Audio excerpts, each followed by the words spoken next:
Daisy. Ce jeu est juste magnifique. Vous voulez de la survie réaliste? Vous en avez. Vous voulez un open world? Vous en avez. Vous voulez des zombies? Vous en avez.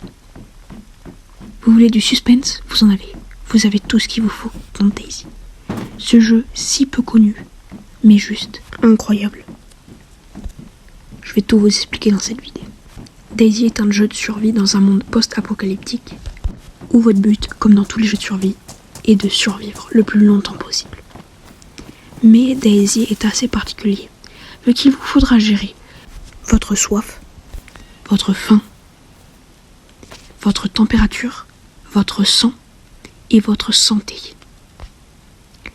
Bien sûr, il y a aussi énormément d'autres choses. Vous pouvez mourir de beaucoup de choses. De perte de sang, de zombies, de maladies, de nourriture, de soif et surtout d'autres joueurs. Dans Daisy, il ne faut faire confiance à personne. C'est le jeu vraiment qui veut votre mort. Quand vous apparaissez, la première chose à faire est de trouver le plus rapidement possible de la nourriture. Ça va être votre plus gros allié dans cette survie. La nourriture et l'eau. L'eau ou des choses à boire, comme la bière ou les sodas. C'est vraiment super important. Après, il vous faudra trouver des armes pour vous défendre, que ce soit au corps à corps ou des armes à feu. Les meilleurs, ce sont soit les Glock, les petits pistolets, soit des fusils de chasse pour que vous restiez tranquille au niveau de la nourriture. Par exemple, les poules donnent 2 de steak, mais les moutons en donnent beaucoup plus et les vaches et les taureaux n'en parlons pas. Par exemple, dans les images que vous voyez là, je suis à Airfield, une immense base militaire. C'est là où il y a le plus de joueurs du jeu.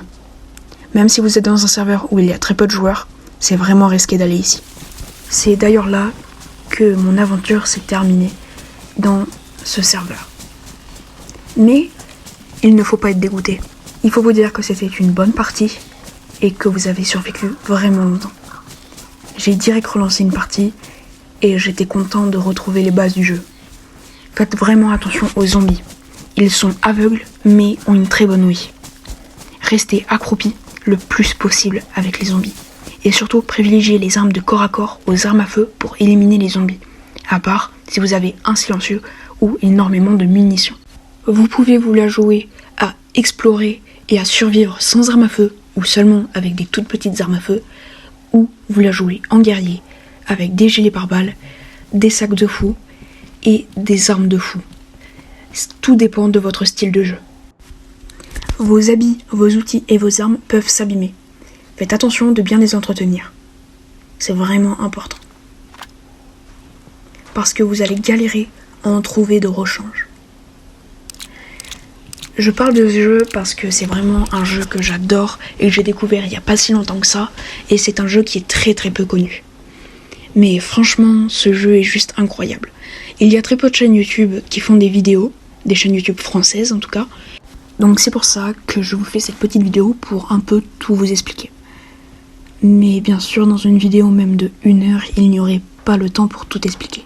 Il y a tellement de choses à dire sur ce jeu, et franchement, il y a tellement de craft sur ce jeu. Mais le plus important, franchement, c'est le feu de camp. Même s'il est très simple, il est vraiment vital pour vous. Il vous faut seulement du bois et des feuilles ou de la charpie, des bandages aussi, mais de préférence, gardez vos bandages. Ils sont très importants. Les images qu'il y a maintenant sur l'écran, c'est moi en direction de Airfield juste après être mort. Vous pouvez voir que je n'ai rien sur moi, même pas d'armes, sauf un petit pistolet, un IJ avec 5 munitions, 1 dans la chambre et 4 dans le chargeur. J'ai direct décidé de repartir parce que je savais que je n'avais pas besoin de plus pour survivre, sachant qu'en plus j'avais tué une poule au préalable pour avoir un tout petit peu de nourriture. Et il est très simple de se faire un feu de camp dans la nature et se faire cuire de la nourriture. Mais vraiment très simple. Et je vous conseille une appli pour vous repérer sur une carte, parce qu'il n'y a pas de carte dans le jeu. Et cette appli, je vais essayer de bien la prononcer, s'appelle Easy Survive.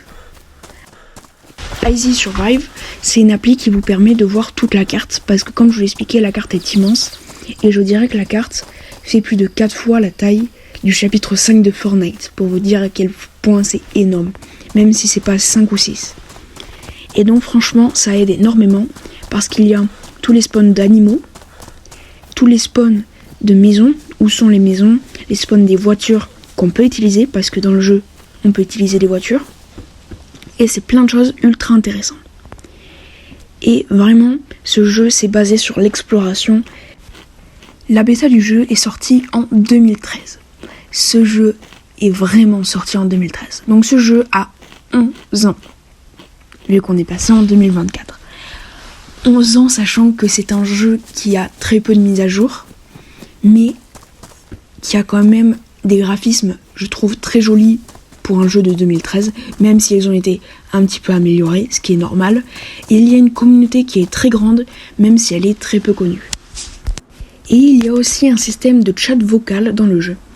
Vous pouvez discuter avec des gens, même si honnêtement il y a vraiment très peu de chances que vous tombez sur un français, parce qu'en fait ce jeu n'est pas du tout français. Et du coup les serveurs, il n'y a aucun serveur avec des gens français. Vous pouvez être 60 dans un serveur, il y a des serveurs où il n'y a que des gens clavier souris, et des serveurs où il n'y a que des gens manettes. Parce que en fait le cross-platform n'existe pas. Et c'est vraiment dommage. En fait, pour jouer avec vos amis qui sont sur PC, moi par exemple, je suis sur Xbox Series X et j'ai quelqu'un que je connais, mon mate Fortnite, qui est sur PC.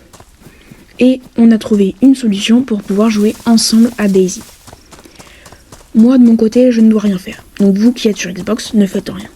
Votre ami devrait juste aller sur Google, taper Xbox Cloud Gaming si vous êtes sur Xbox. Pour PlayStation, je ne sais pas comment ça marche. Et ensuite, il va devoir acheter le Game Pass. Malheureusement, cette technique est payante. Mais vous pouvez avoir 2 semaines pour 1 euro. Et sur des sites sécurisés, vous pouvez en avoir pour moins de 5 euros. Parce que normalement, c'est 15 euros et c'est vraiment abusé pour le prix que c'est. Mais ensuite, vous pourrez jouer à plein de jeux avec vos amis qui sont sur console, en tout cas sur Xbox. Et pour PlayStation, comme je l'ai dit, je ne sais pas du tout comment ça marche. Il doit sûrement y avoir une étape pareille. Pour le PS Plus, je crois que c'est comme ça que ça s'appelle. Mais voilà.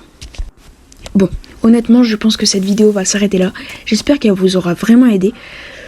En tout cas, peut-être que j'en ferai d'autres, des tutos sur Daisy. Mais en tout cas, moi je vous dis à plus, c'était Seth.